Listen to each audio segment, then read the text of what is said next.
एक दिन सुबह मेरे फादर मुझसे बोले कि मेरे दांत में दर्द हो रहा है। मैंने कहा ठीक है, एक दो दिन में दिखा देंगे। वो बोले मुझे ज़्यादा दर्द है, मुझसे खाना भी नहीं खाया जा रहा। मैंने कहा कोई प्रॉब्लम नहीं है, अपन दिखा देंगे। ब्रेकफास्ट कर रहे थे, वो कह रहे मेरे ब्रेकफास्ट किया भी नहीं जा रहा। मैंने कहा कोई प्रॉब्लम नहीं है, चलो अपन आज ही चलते हैं। तो उसी दिन शहर के बहुत ही नामी अस्पताल के अंदर हम गए। वहाँ हमने डेंटिस्ट को दिखाया। डेंटिस्ट ने कहा कि दांत जो है वो गम्स के अंदर कहीं फंस गया है, तो उसको निकालना पड़ेगा। मैंने कहा कोई दिक्कत नहीं है, जैसा आपको ठीक लगे वैसा आप करें, जो आप उचित समझें। उन्होंने कहा आप ऐसा करिएगा, अभी तो मैं एंटीबायोटिक चालू कर देता हूँ ताकि पस वगैरह ना बने। आप ऐसा करिएगा, 2-4 दिन में आ जाइएगा मेरे पास में, टाइम सेट करके, अपॉइंटमेंट ले करके। हमने कहा ठीक है, हम आ जाएंगे, आप जैसा कहेंगे। उन्होंने एक और कहा कि एस्पिरिन जो मेरे फादर लिया करते थे वो बंद कर देना 2 दिन पहले। जब आप मेरे से टाइम फिक्स करो उसके 2 दिन पहले बंद कर देना दवाई एस्पिरिन। मैंने कहा ठीक है, हमने वैसा ही किया, उनसे टाइम फिक्स किया फ़ोन पे और 2 दिन पहले जो एस्पिरिन है वो बंद कर दी। उसके बाद हम गए वहाँ पे, उन्होंने वो दांत निकाला, नॉर्मल जो भी प्रोसेस है वो करा हमने। हम घर पे आ गए। यानी प्रोसेस करने के 2-3 घंटे बाद मेरे फादर बोले कि मुझे एसिडिटी हो रही है, पेट में जलन सी हो रही है, ऐसा कुछ लग रहा है मुझे। तो उन्होंने, डॉक्टर ने जो एसिडिटी की दवाई दी थी, बताई थी, वो हमने दे दी उनको। उससे थोड़ा उनको आराम आया। लेकिन आधा पौन घंटे बाद वो बोले मुझसे कि मुझे वापस से कुछ प्रॉब्लम आ रही है, मुझे दर्द सा हो रहा है, तो अपन को हॉस्पिटल विज़िट करना चाहिए। मैंने कहा ठीक है। हम जो हमारे घर के पास में जो हॉस्पिटल है उसमें गए, वहाँ दिखाया। वहाँ डॉक्टर ने हमसे पूछा, हमने उनको सारा बताया। तो उन्होंने क्या करा, मेडिसिन दी, ईसीजी करी। ईसीजी करी और जो मेडिसिन देने से उनको थोड़ा सा, जो मेडिसिन दी तो उनको थोड़ा आराम आया। तो डॉक्टर मेरे से बोले कि इनको आप कोई हायर कार्डियक सेंटर में दिखाइए। अगर जहाँ जिस हॉस्पिटल में आपने दांत निकलवाया है वहीं पे अगर कार्डियक सेंटर है तो वहाँ दिखा दीजिए। मैंने कहा ठीक है। मैंने कहा अभी एमरजेंसी है, अर्जेंटली जाना पड़ेगा मुझे, ऐसा क्या क्या ऐसा ऐसा है कि आपको इग्नोर नहीं करना चाहिए, एटलीस्ट आपको कार्डियोलॉजिस्ट की राय ले लेनी चाहिए। मैंने कहा ठीक है। हम इमीडिएटली वहाँ से उसी सेम हॉस्पिटल में जहाँ हमने दांत निकलवाया था वहाँ के कार्डियक सेंटर पर पहुँचे, एमरजेंसी में दिखाया। एमरजेंसी वहाँ पे ईसीजी की गई। ईसीजी करने के बाद में वो बोले कि कुछ वेरिएशन तो आ रहा है, तो एक बार और करते हैं ट्रॉपिकल, वो भी किया उन्होंने कहा हमको एडमिट करना पड़ेगा, कल एंजियोग्राफी करके देखेंगे, आज ऑब्जर्वेशन में रखेंगे। मैंने कहा ठीक है, जैसा आपको उचित लगे। उन्होंने एडमिट कर लिया। सेकेंड डे उनके एंजियोग्राफी करने से पहले जो नॉर्मल टेस्टिंग की जाती है ब्लड वगैरह की, वो सारी की। उनकी एक रिपोर्ट गलत दे दी गई, दूसरे मरीज की अटैच कर दी गई, या जैसा भी किया। उनके क्रिएटिनिन लेवल जो किडनी में होता है क्रिएटिनिन, वो लेवल ज़्यादा शो कर रहा था। उन्होंने कहा एक अराउंड 6 आ रहा है, तो इनकी किडनी तो डैमेज्ड है, हम एंजियोग्राफी अभी नहीं कर पाएंगे, बल्कि इनको तो डायलिसिस पे लेना पड़ेगा। और ये बात जाके उन्होंने, जो डॉक्टर ने, मेरे फादर को भी कह दी। ये सुन कर के मेरे फादर डिप्रेस्ड हो गए काफ़ी ज़्यादा। वो मेरे से बोले, यार मैं जब गया उनके पास, मैंने कहा क्या हो पापा? वो बोले कि मैंने अपना सारा काम कर लिया है यार, तू क्यों इतना टेंशन में हो रहा है? किडनी डैमेज हो गई, मैं नहीं रहूँगा, क्या फ़र्क पड़ता है, मस्त रह दो। मैंने कहा पापा आपकी किडनी डैमेज कैसे हो सकती है? ऐसी कभी आपको कोई प्रॉब्लम ही नहीं रही और आपको कोई क्लिनिकल सिम्टम्स भी नहीं लग रहे, आपको यूरिन का फ्लो बराबर आ रहा है ना, आपकी कोई स्वेलिंग नहीं दिख रही है। डॉक्टर ने भी उनसे पूछा ये सारे क्लिनिकल सिम्टम्स, ये कुछ भी नहीं थे। और हम रेगुलर जो टेस्ट कराते हैं एवरी ईयर, उसमें भी कभी उनका ऐसी कोई प्रॉब्लम आई नहीं। तो मैंने डॉक्टर से कहा आप एक बार है ना वापस से जांच कराइए। तो उन्होंने कहा ठीक है, उन्होंने वापस जांच कराई। आपको पता है क्या हुआ? जांच कराने पर रिपोर्ट बिल्कुल नॉर्मल थी। उनका क्रिएटिनिन लेवल 1.5 था, जो उनको शो कर रहे थे 6। अब आप देखिए, जिस पेशेंट का 6 रहा होगा मल्टीस्लेप में, जिसको डायलिसिस पे जाना था वो तो डायलिसिस पे नहीं गया और मेरे फादर को डायलिसिस पे ले जाने की तैयारी की जा रही थी। अब हुआ क्या, उन्होंने मुझे कहा कि डायलिसिस पे वो क्या अब इनकी एंजियोग्राफी की जाएगी। मैंने कहा ठीक है करिए। एंजियोग्राफी की गई। एंजियोग्राफी जब की गई तो एंजियोग्राफी करने के बाद में जो रिपोर्ट आई तो कार्डियोलॉजिस्ट ने मुझे एक्सप्लेन किया कि इनके ब्लॉकेज काफ़ी ज़्यादा है, 80%, 90% और 100% ब्लॉकेज इसमें शो कर रहा है इनके आर्टरीज में। मैंने कहा अच्छा अब क्या करना चाहिए। उन्होंने कहा आप एंजियोप्लास्टी भी करा सकते हैं और बाईपास भी करा सकते हैं, वैसे बाईपास ज़्यादा उचित रहेगा क्योंकि ब्लॉकेज ज़्यादा है। मैंने कहा ठीक है आप मुझे, मैंने कहा आप 2-3 दिन का एक दिन का 2 दिन का हमको टाइम देंगे सोचने का कि हाँ कोई दिक्कत नहीं है, पेशेंट एडमिट है, we are giving the medicine also here, तो ऐसा कुछ भी नहीं है, आप विचार कर सकते हैं। इन मीनवाइल मैंने 2-3 कार्डियोथोरेसिस सर्जन और कार्डियोलॉजिस्ट से मिला जो रिनाउंड जो अदर हॉस्पिटल्स हैं उनके जा कर के उनसे मीटिंग करी। मीटिंग करने के बाद में ये डिसाइड किया, मतलब कार्डियोथोरिक सर्जन बोले कि है ना हम बाईपास यानी ओपन हार्ट सर्जरी कर देंगे, कोई प्रॉब्लम नहीं है। हमने कहा ठीक है, मैंने कहा ओके आप कर दीजिएगा। तो मैं उनका एडमिशन की जो भी फॉर्मेलिटीज़ होनी चाहिए थी वो उनके पेपर्स लेके आ गया कि कर देंगे और नेक्स्ट डे उन्होंने कहा डेट दे देंगे। अब जब मैं घर पे आया और हमने फैमिली मेम्बर से डिस्कस किया तो बाईपास के नाम से सब जने एकदम से डर गए कि बहुत रिस्की होगी, ये है वो है। मैंने उनको एक्सप्लेन भी किया कि ऐसा कुछ भी नहीं है, लेकिन वो नहीं माने। अल्टीमेटली उन्होंने कहा अपन स्टेंट लगाएंगे यानी एंजियोप्लास्टी करवा लेंगे। तो मैंने जो फिर मैंने सीनियर कार्डियोलॉजिस्ट जो थे सिटी के उनसे कांटेक्ट किया। उनको मैंने एंजियोग्राफी की रिपोर्ट दिखाई सीडी। उन्होंने कहा ठीक है इनमें ब्लॉकेज तो ज़्यादा है, हम कर देंगे और इसमें 5 स्टेंट्स लगेंगे 2 स्टेप्स के अंदर। एक स्टेप में फर्स्ट स्टेप में 3 लगेंगे और उसके बाद में 15 दिन के बाद में 2 स्टेंट्स लग जाएंगे। मैंने कहा ठीक है जैसा आपको उचित लगे। मैंने कहा आप ऐसा करें कि आप उनको आज ही एडमिट करना चाहेंगे। मैंने कहा बिल्कुल करना चाहेंगे, क्यों नहीं करेंगे, जैसा आप मेरे को कहेंगे वैसा मैं करूँगा। तो उन्होंने कहा आप लेके आ जाइए।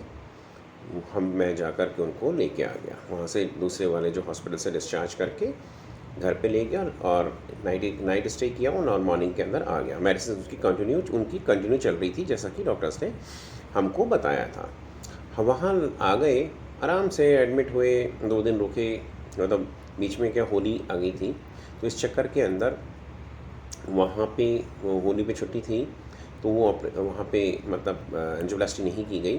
2 दिन बाद का टाइम दिया गया। मैंने सोचा कि ब्लॉकेज ज़्यादा है, मेडिसिन तो दे रहे हैं लेकिन फिर भी अपन घर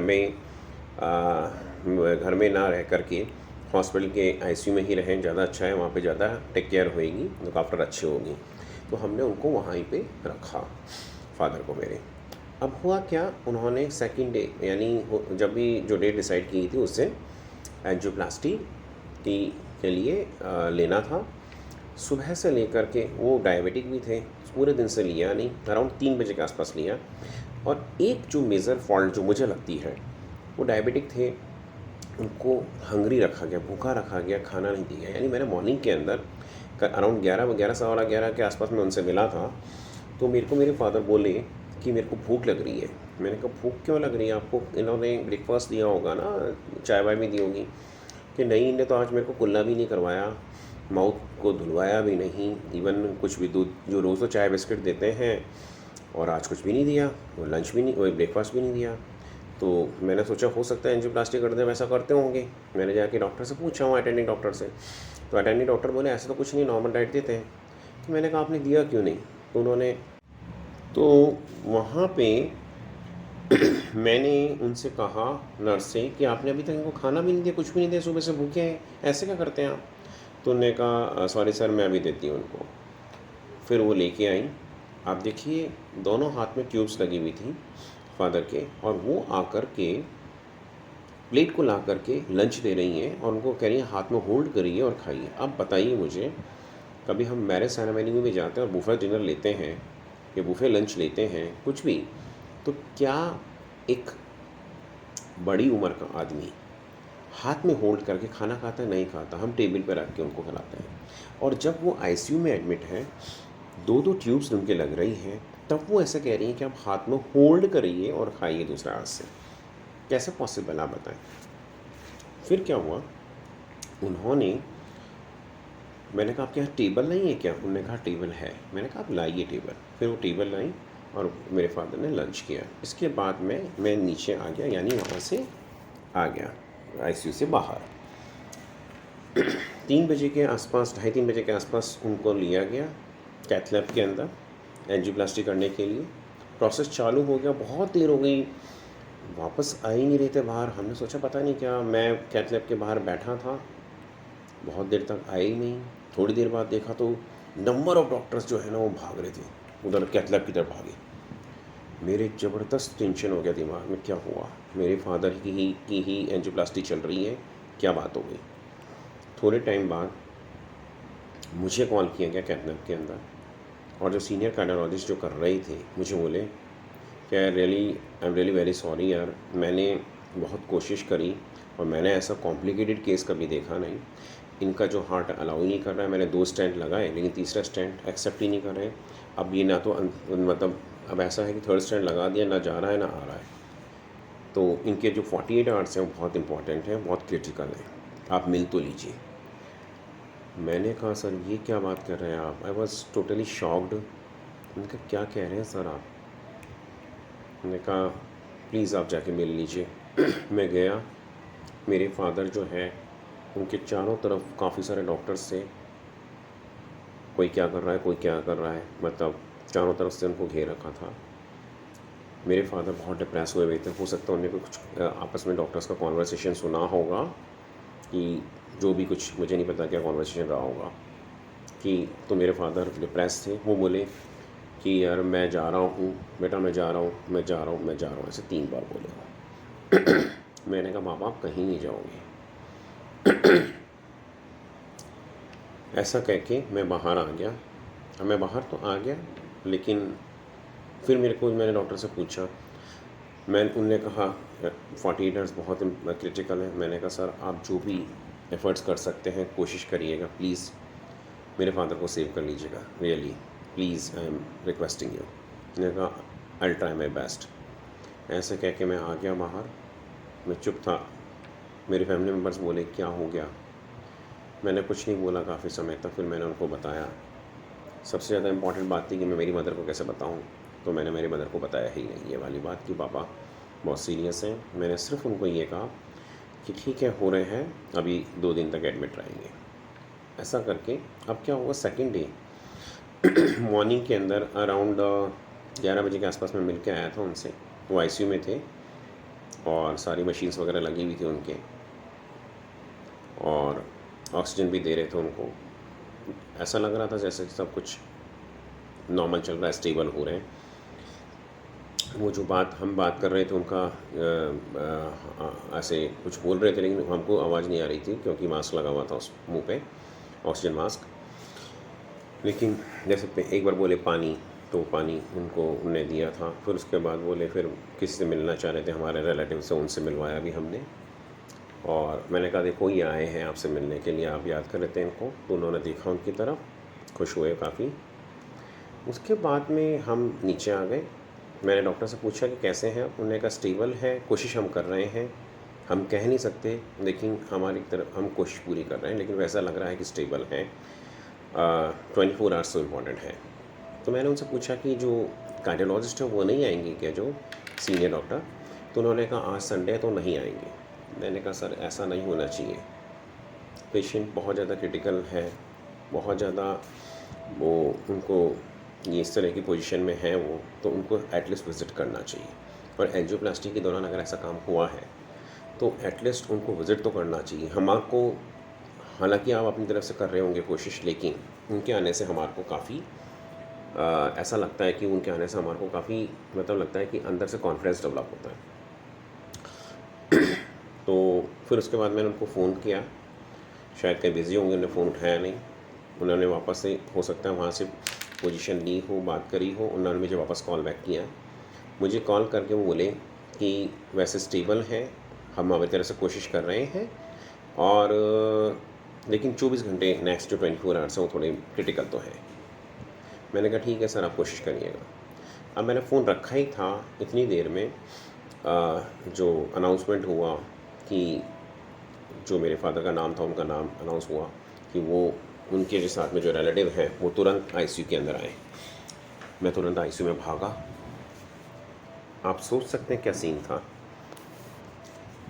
वो कोलैप्स हो चुके थे, वो उनका हार्ट काम करना बंद कर दिया था। मेरे समझ में नहीं आया ऐसा कैसे हुआ। 15 मिनट पहले मैं मिल के आया हूँ, 15 मिनट में इतना सब कैसे हो गया, मेरी समझ से बाहर था। लेकिन मुझे नहीं पता कैसे हो गया, क्यों हो गया, लेकिन मैंने अपने फादर को खो दिया। मुझे कभी ऐसा लग नहीं रहा था कि मेरे फादर वापस घर नहीं आएंगे, क्योंकि उन्होंने कभी कभी कुछ कंप्लेंट ही नहीं करी हार्ट से रिलेटेड। उनको कुछ प्रॉब्लम थी ही नहीं, और शायद दांत हम नहीं निकलवाते और उनको एसिडिटी नहीं होती तो हमारी कभी प्रॉब्लम्स पकड़ में भी नहीं आती, क्योंकि उन्होंने कभी कोई कंप्लेंट ही नहीं करी। उनको कोई कंप्लेंट थी ही नहीं, उन्होंने बताया ही नहीं कि मुझे एक कुछ दर्द हो रहा है, ऐसा कभी नहीं हुआ ऐसा। वेल, पता नहीं मैं किस तरह से मैं अपने आप को मैं टोटली ब्लैंक हो गया हूँ या हो गया था उस समय। सबसे बड़ी जो मेरी प्रॉब्लम थी मेरे लिए कि मैं अपनी मदर को कैसे फेस करूँ, मैं मदर को कैसे बताऊँ। शी वॉज़ वेटिंग कि आज या कल फादर घर चलेंगे। मैं आपको समझा नहीं सकता, मैं बयान नहीं कर